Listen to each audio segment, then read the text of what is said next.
Hello and welcome to Computer Science for the end of Year 9 and thinking about GCSE and going forward to onwards to A-level. This presentation is going to give you an introduction as to what is involved in computer science and why you might choose to pick it. Firstly, the most common question we get asked is what is the difference between ICT and computing? There's another video which focuses on ICT specifically, but in the two paragraphs that you see there in front of you, ICT is about using a range of different software applications, rather than with computer science is about how computers themselves work. So the focus less on the front end and more what goes on behind the scenes within a computer.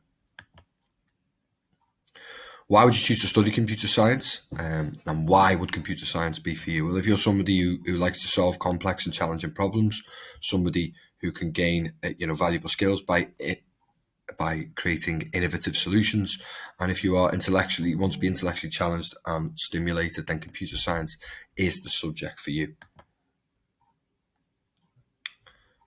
Further going on from that, the digital age needs computer scientists. Like it or not, and you're living in it, this is the digital age. Computer programs have all but infiltrated every aspect of our life. And we don't have enough computer scientists. They're needed in every single type of industry, and these aren't limited to science, engineering, healthcare, many industries that require skilled computer scientists. It's fun as well. You will enjoy it. It will be entertaining. There will be aspects that you didn't understand, and you'll start to understand the world around you a little bit more. And some of the most successful people in the world are in the computer science industries. If you want to run your own business, or you will probably need to use computer programs at some point in the future. And as we said, most people owe their life to the ability to program on computers in terms of the world's richest people. What skills do you need? You need the ability to think logically.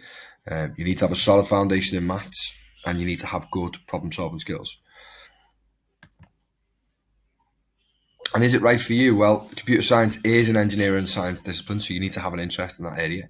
It requires you to be confident with maths. You don't necessarily want to put a set number on it, but you need to be confident and comfortable with your maths. You need to be able to break down and solve a range of problems from a logical perspective. Computer science is good for those that are logical. So if you like puzzles and games and trying to understand how to complete them rather than just completing them, you should be resilient, because you're going to find some elements of it difficult, and you need to be organised and be able to plan your time effectively. Some of the other skills that you will need: be able to problem solve, be creative, and be able to communicate well. And in our lessons, we will have what we call flipped learning. So the traditional stand at the front of a classroom and talk at you, and then you go away and do the homework activities, is flipped the other way around. So we will, make use of different aspects of doing things. That will be you expecting to access theory away from the classroom, videos, textbooks, web pages, podcasts, and you can work at your own pace. So if you want to, study things at your own pace, a bit slower, a bit faster, you can do that. And then we will create summary pages during each lesson, along with the teacher notes, to be able to develop and show understanding. And this is kind of what the flipped classroom looks like. So students prepare for the class activities before they arrive. We talk about key concepts with feedback and key elements within the classroom. And then afterwards, we check and revise our understanding and extending our learning. And here's an example of some of the workbooks that you might see.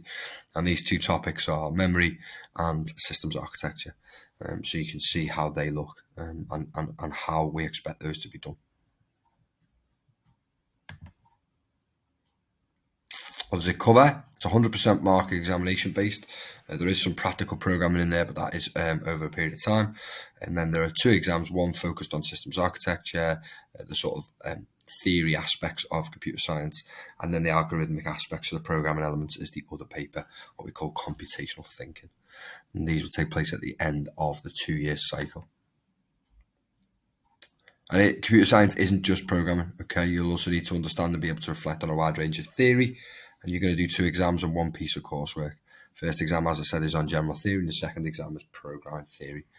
And the coursework is a programming project, which is a small element of the course. In terms of future pathways, what can you end up going on to? You can look at the English Baccalaureate.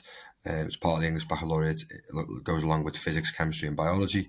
Computer science is well regarded by universities as well as being a robust and challenging subject. And many of our students go on to do A-level as well. Many go on to go to university, and last year all of our students went to university to study computer science. And many careers benefit from the logical thinking approach that computer science teaches.